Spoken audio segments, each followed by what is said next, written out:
ভাই আপনাকে একটা প্রশ্ন করতে চাই, বর্তমানে বাংলাদেশের সব থেকে বড় সমস্যা কি? বড় সমস্যা মানুষের চলাফেরাই ভাই, মানুষের চলাফেরাই। এই ধরলাম আমি সিএনজি চালাই, রাত 8টা বা 7টার পর কোনো যদি মনে করো রিজার্ভ আসে, আমরা ভয়ে যাওয়া পারি না। কি জন্য?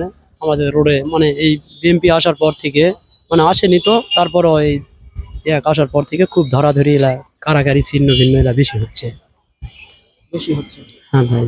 এই জন্য আপনারা রাত করে আর কোনো ভাড়া মারতে না, পারতেছেন না? এই জন্য আমরা রাত করে ভাড়া মানে 1000 ভাড়া যদি 2000 বলে যার বুদ্ধি হচ্ছে না।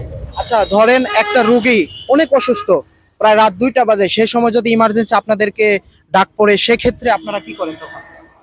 ওই সময় যাওয়া যাবে, কিন্তু ওই রুগীর যদি কেউ দায়িত্ব লাই গাড়ির মানে তারা যদি কোনো নিরাপত্তা দেয়, নিরাপত্তা লাই, তাহলে যাওয়া যাবে।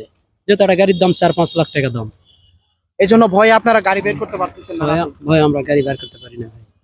এখন কি চান? একটা নির্বাচন, সুষ্ঠু নির্বাচন হোক। হ্যাঁ, সুষ্ঠু নির্বাচন হোক। নির্বাচন হওয়ার পর আমরা এটাই চাই যে যাই দল যাই যাই ক্ষমতাতে আসুক, সুষ্ঠুভাবে যেন চলে সুষ্ঠুভাবে চলে দেশটা, এবং দেশের নিরাপত্তাটা বজায় হয় রাখে। দেশের নিরাপত্তাটা বজায় রাখে।